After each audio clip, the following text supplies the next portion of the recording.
Hello guys, আমি এখন দুধ খাচ্ছি। সেটা বলার জন্য আমি ভিডিওটা করছি না। প্রথমত আমি ডেইলি ব্লগার নই।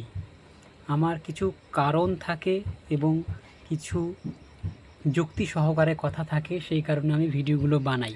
আমার ভেতরের কথা। তো সেই একটা কারণ নিয়ে আমি ভিডিওটা শুরু করলাম। এই হচ্ছে আমার জীবনের সাথে ওতপ্রোতভাবে জড়িত একজন,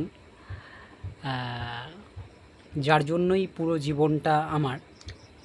তো আমি সেই আমার নিজস্ব জীবনের কথা বলতে আসিনি, আমি একটা ব্যাপারে বলতে এসেছি। হাতটা একবার দেখাও, হাতটা দেখতে পাচ্ছ? এই হাতের আঙ্গুলগুলো সিধে হয় না, সিধে হয় না। এটাকে অনেক ধরনের এইটার রোগের কারণ, মানে এই রোগটার অনেক রকম নাম আছে। তো এখন এই মুহূর্তে দাঁড়িয়ে এই আঙ্গুলগুলো সিধে হয় না। দু হাতেরই প্রায় এরকম এই আঙুলগুলো সিধে হয় না। যখন এই আঙুলগুলোর ব্যথা শুরু হয় তখন প্রচণ্ড পরিমাণে ব্যথা হয়, মানে মনে হয় যেন আঙুলটাকে মুচড়ে ভেঙে দিচ্ছে। তো এই আঙুলগুলোর ব্যথা হয়, এবং এই আঙ্গুলে ব্যথা সত্ত্বেও এই মানুষটা প্রতিদিন কাজে যায় শুধু নিজের ঘরের একটু সাহায্য করার জন্য।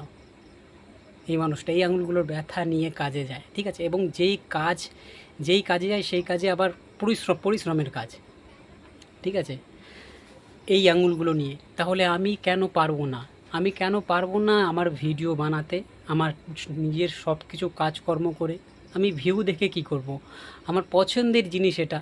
এই মানুষটা ব্যথা সহ্য করে উপার্জন দুটো পয়সা যাতে ফ্যামিলিতে আসে, ফ্যামিলিতে যাতে সাহায্য করতে পারি দুটো পয়সা দিয়ে, সেই জন্য পরিশ্রম করে।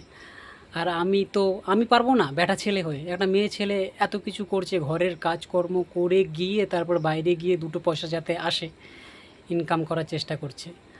আর আমি তো ব্যাটা ছেলে হয়ে তো আমার তো এটা তো পড়বো, উঠবো, ব্যথা পাবো, সব কিছু চলবে জীবনের সাথে, তাই না? থেমে গেলে চলবে না। কারণ জীবনে একটাই কথা হচ্ছে যে থেমে গেলে সব শেষ। যতক্ষণ শ্বাস ততক্ষণ আস।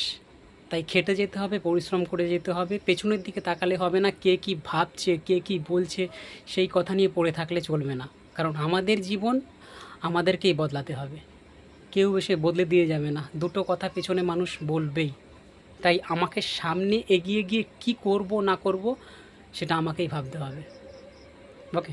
তো এই কারণটা তোলার জন্যই আমি ভিডিওটা করলাম, বিশেষ করে যে চেষ্টা করলে সব কিছু সম্ভব, শুধু চেষ্টা করতে থাকতে হবে।